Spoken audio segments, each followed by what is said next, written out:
Mankasitraka anao hatrany manaraka ny fahitalavitra TNTV amin'ity alina zoma ity mandritra lalaba tomboka lasy tomboka vavy ary isany ampanajany ianao anaraka ny vaovao hatramin'ny farany. Amboantsika izany ny vaovao mahakasika ny lafin'ny fampianarana ny nivon'ny anjerimanontolo eny hoenty manatsara ny rafim-pampianarana sy mba hanana ny malagasy sy manam-pahaizana mahakasika ny lalàna sy ny politika dia nanangana ny rafim-pampianarana vaovao ny eo anivon'ny DEX notokanana androany araka izany rafim-pampianarana vaovao sciences politique eny anivon'ny université n'Antananarivo. Horantsika ny fanadihadiana mahakasika izay eo amin'ny sary ny Fandro Zandrakoto. Be loatra ny isan'ireo mpianatra lalàna ao amin'ny faculté de droit eto amin'ny université n'Antananarivo ka rariny sy hitsina raha natsangana ity faculté vaovao ity. Ankoatra izay dia izao no natao mba hoentina manatsara ny rafim-fampianarana eto amintsika. Notokanana androany araka izany rafim-fampianarana vaovao sciences politique etsy amin'ny université n'Antananarivo. Araka ny efa nitenenina tao ny zavatra iova voalohany aloha dia araka ny tenen'ny andriamatoa président de l'université teo efa be da be le effectif dia efa lasa effectif ny tao amin'ny département droit zany efa lasa effectif na faculté mihitsy. Izay aloha ny voalohany ny amikasika ny fampianarana dia araka ny nanambarana teo koa isy zany andalam-pametrahana anazy misy mention anankiroa zany ao amin'ny faculté io droit ny ilany sciences politique ny ilany satria hatramin'izay dia eo amin'ny département droit parcours zany natao. Mahazava-dehibe anazy dia voalohany indrindra ny université an'Antananarivo ny aty Ambohitsaina dia université publique. Ny université publique antikan'izay misokatra ho an'ny olon-drehetra fa tsy hoe izay zanaky ny manambola ihany no afaka mianatra ety. Ny fampianarana droit sciences politique zany manana anjara toerana lehibe mihitsy ny université publique ary ny université publique voalohany indrindra dia l'université an'Antananarivo izay taloha université de Madagasikara ny anarana ka raha ny sisiny angamba raha ohatra ka ny université voalohany no misy ny faculté de droit sciences politique eto à Madagasikara ihany. Mila fahaizana manokana ny fandaliana politika araka izany ilain'ny tanora tokoa ny manana ny fari-pahaizana mahakasika izany. Mitaky fahalalana tokoa ny sehatra politika entina manatsara izany tontolo izany eto amin'ny firenena hialana amin'izao toedrarah misy izao hoy ny ministry ny fampianarana ambony. Areo mpianatra ireo dia mba misy zavatra etaetariko maro dia maro mangetaeta hoe hanao any science politique izany ary hitantsika amin'ny zava-misy eto amintsika fa ilayntsika izany.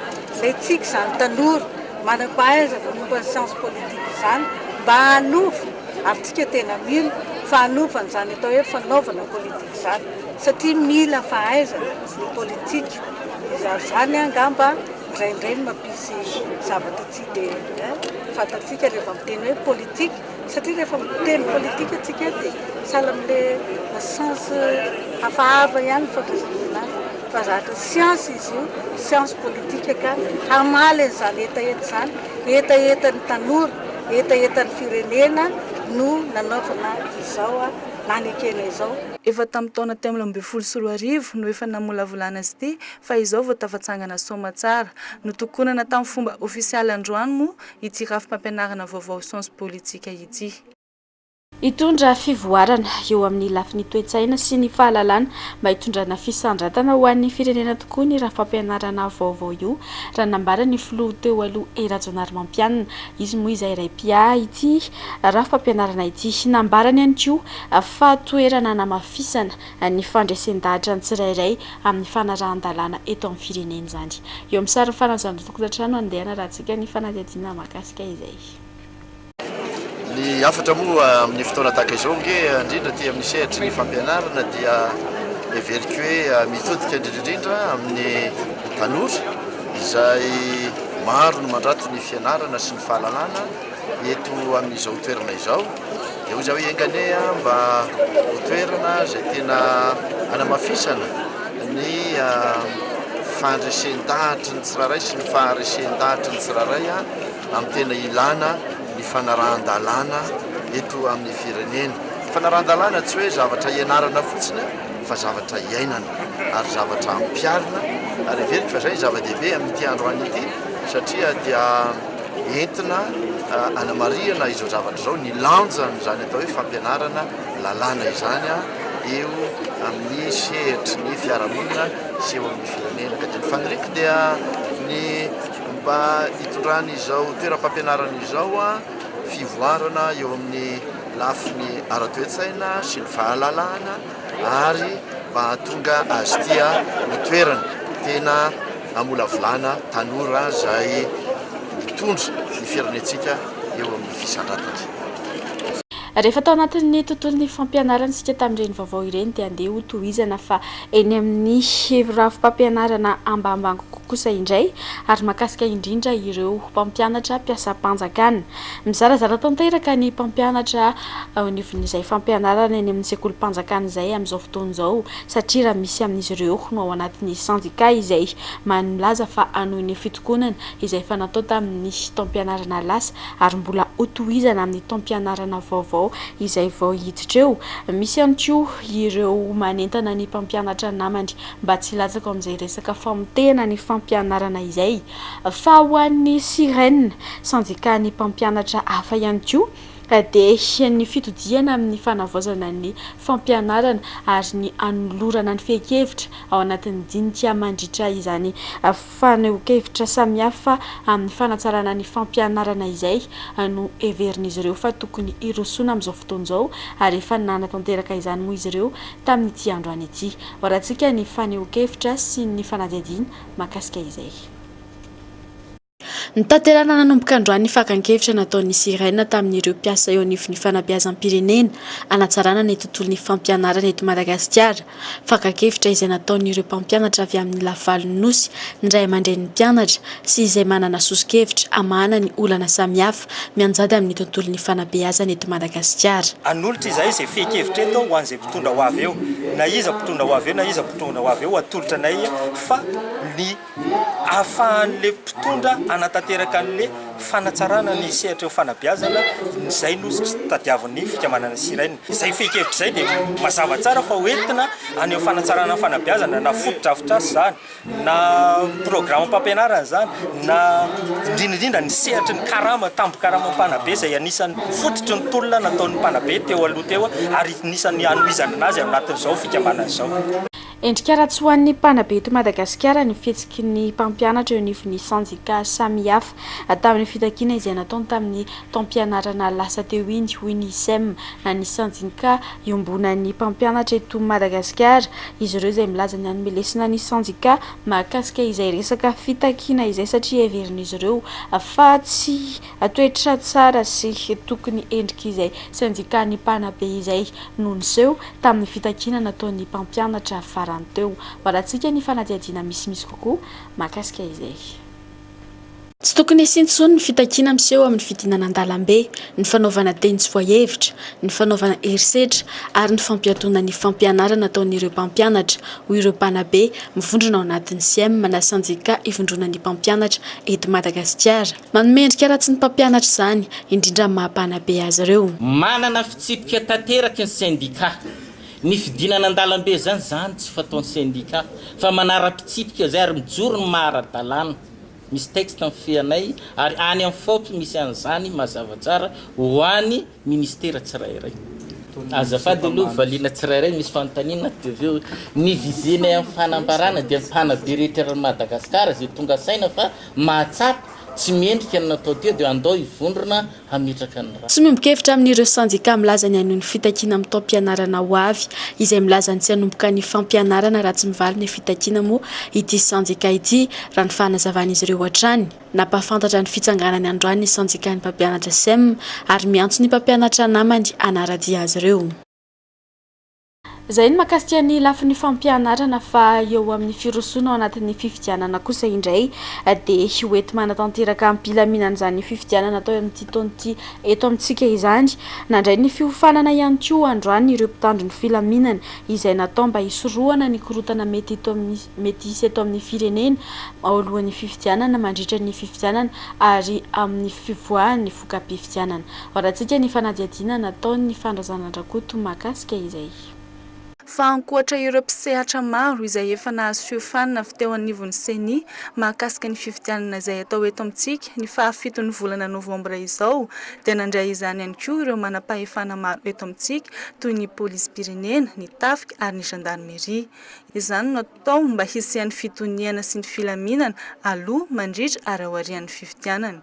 Isan'ny mahatonga izao fiofanana izao ihany koa ny fiarovana ireo vato sy birao fandataham-bato any amin'ny faritra lavitra sy mikisaka eto amintsika. Ny andrentiera zay zany fa nanomboka vao fantatra fotsiny hoe namoaka ny gouvernemanta hoe amin'ny 7 novambra ny fidinana voalohany amin'ny fifidianana efa nanomboka zany rasinay le ataontsika hoe période pré-élection na pré-électorale dia efa nomena baiko ny tokony andraika tsirairay dia nisy nanao opération nisy tsy nanao fa nanomboka tamin'ny herinandro zany dia nanomboka le opération grande véhicule ataontsika hoe mandio dia entre-temps zany dia misy ty atrikasa ty fanifanana zany an'ilay mpitandro filaminana dia ny polisy pirenena ny tafika ny gendarmerie dia mbola fanamafisana an'izay hoe inona ny tokony atao zany amin'ny fitandrona izay filaminana izay mba sy ny fifidianana milamina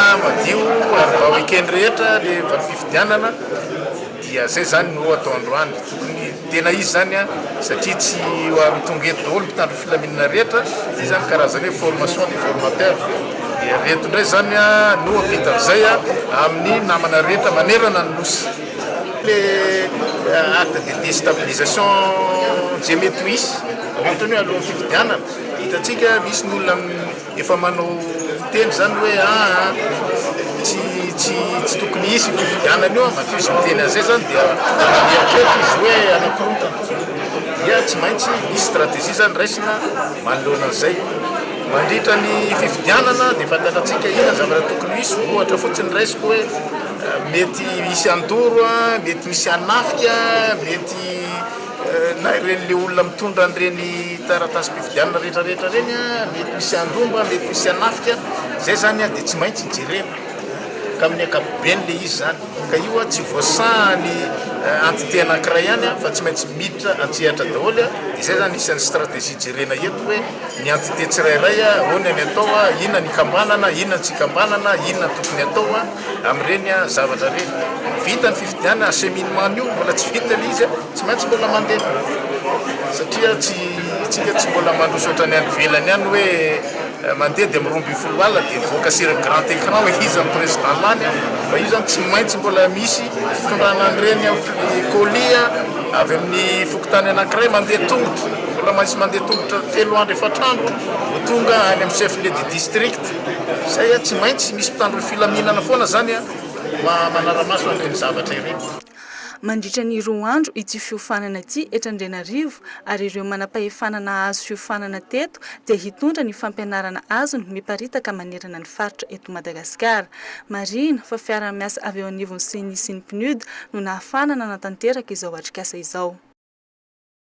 Mahakasika ny fiarovana ny tontolo iainana kosa dia efa manomboka mihena tsikelikely amin'izao fotoana izao ny fahampotehan'ny costozone vokatry ny ezaka nataon'ny sampandra iraisam-pirenena ary nandray anjara tao anatin'izany isika malagasy vinavinaina hiverina milona tanteraka moa ny costozone amin'ny taona 2024 raha toka mitoa io ezaka atao amin'ny ady samihafa amin'ny fahasimban'ny tontolo iainana io araka ny fanazavany tompona andraikitra eo anivon'ny ministeran'ny tontolo iainana ny Ivoary ary ny ny fampirisihana ireo mpampianatra amin'ny ambaratonga ambony andray andraikitra manoloanjany dia nisy tamin'ity androany ity izay andro anamariana eo amin'ny sehatra iraisam-pirenena ny fiarovana ny costozone dia nisy ny fampahafantarana sy ny famelabelaran-kevitra rahanady hevitra mahakasika izay fiarovana ny costozone izay.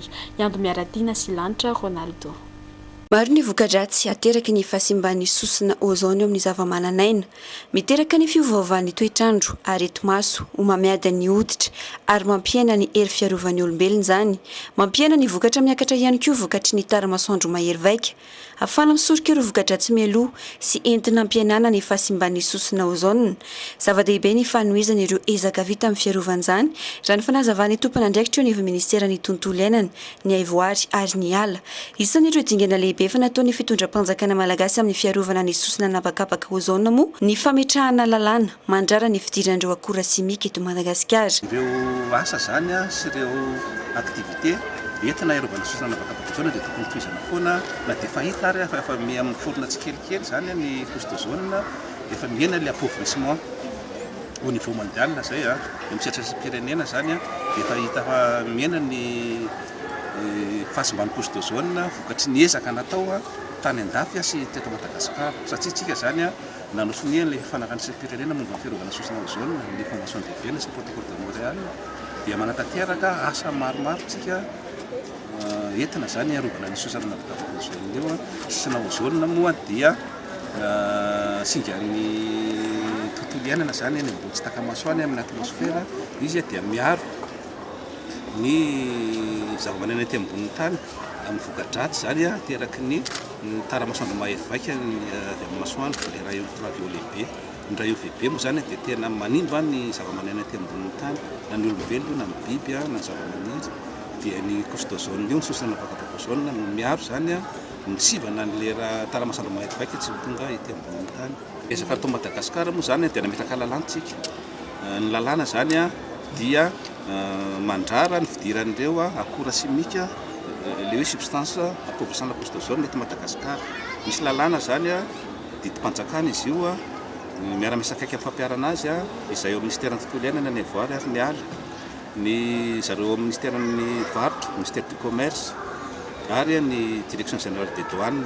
Ny 12 volana septambra no andro raisam-pirenena amin'ny fiarovana ny sosina nabakabaka ozone.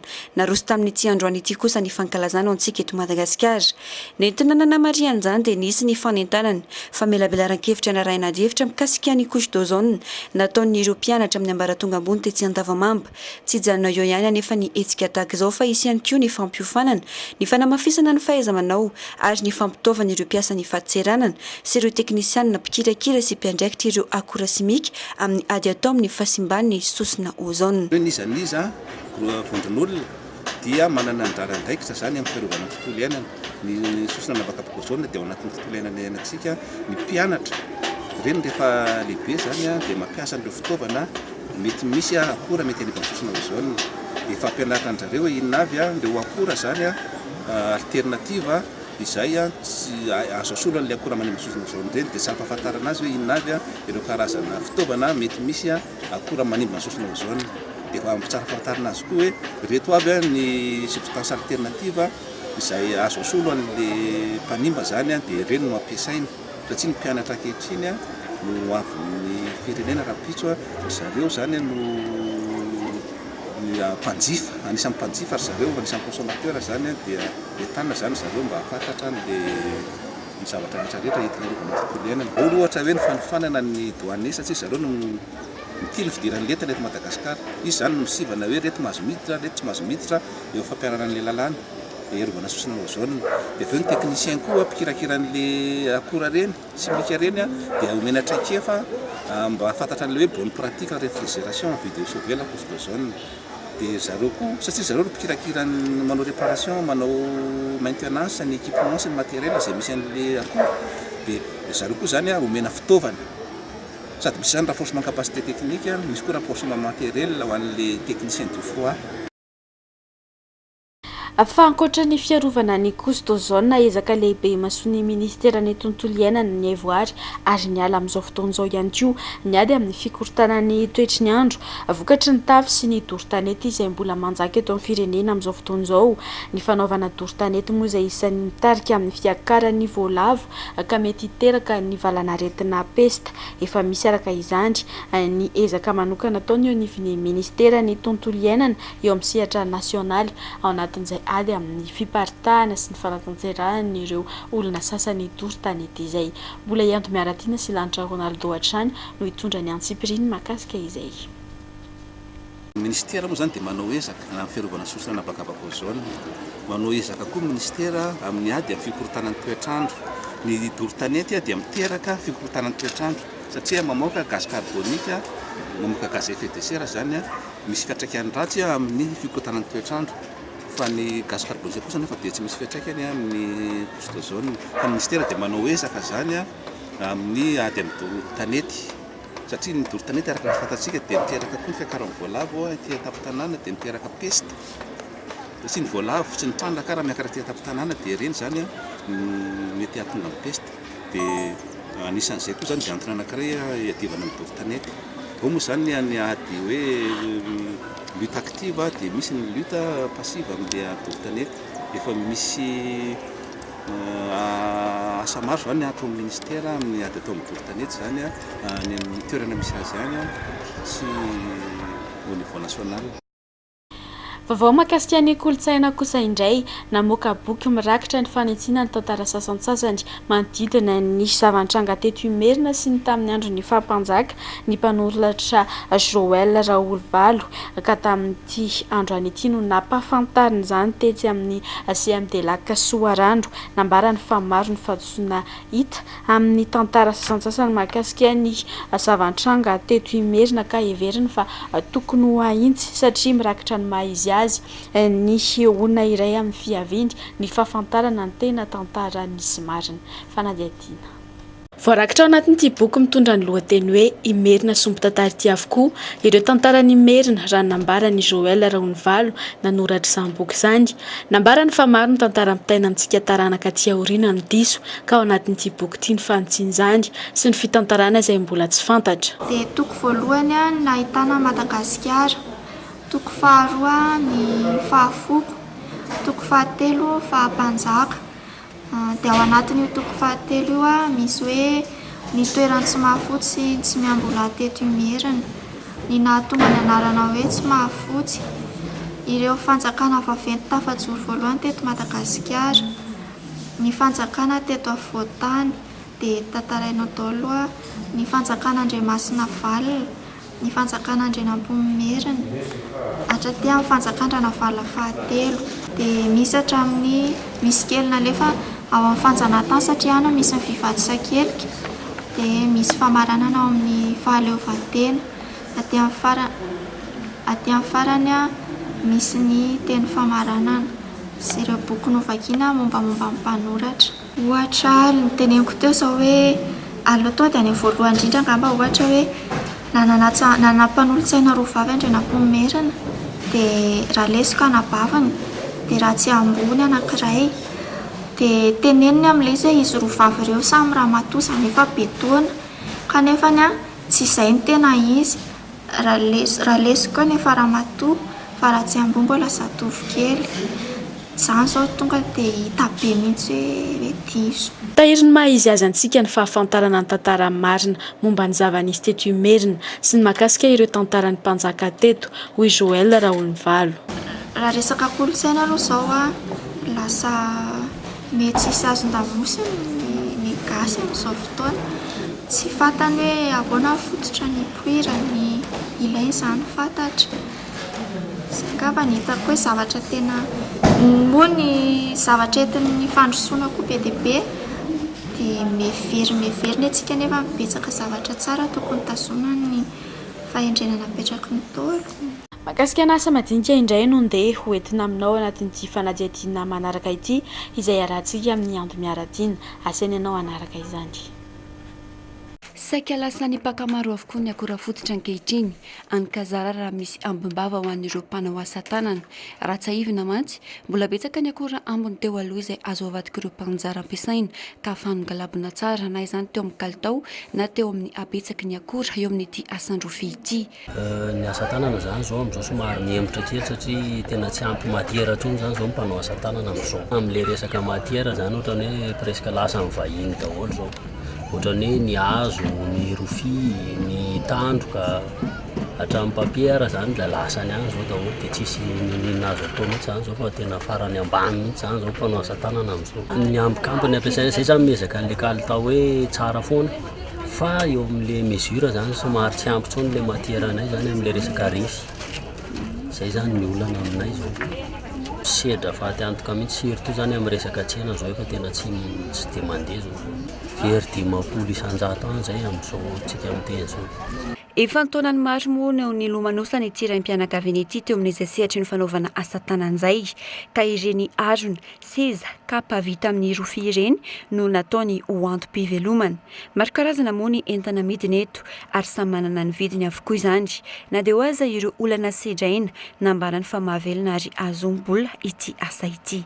Nenay zany aloha zany tsy dia manana karazana zavatra maro rehefa ohatra hoe resaka panier sac any zany ataonay dia izay zany efa nandritra mbola tsena teny Analakely nefa mpanao anazy.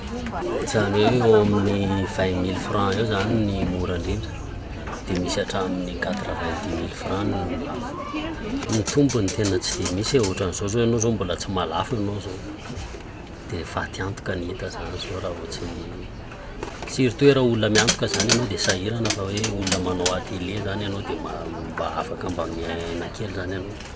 Mahavelona tena mahavelona fa amin'izao tsika amin'ny teny zao dia tena sahirana ny mpanao asa tanana zao. Iny ihany koa no vaovao manakatona ity fampahalalam-baovao TN News androany ity mankasitraka fenanao nanaraka izany hatramin'ny farany raha mpitondra ny fotoanantsika manaraka mametraka ny mandrapita fary tomboky lasy tomboky vavy.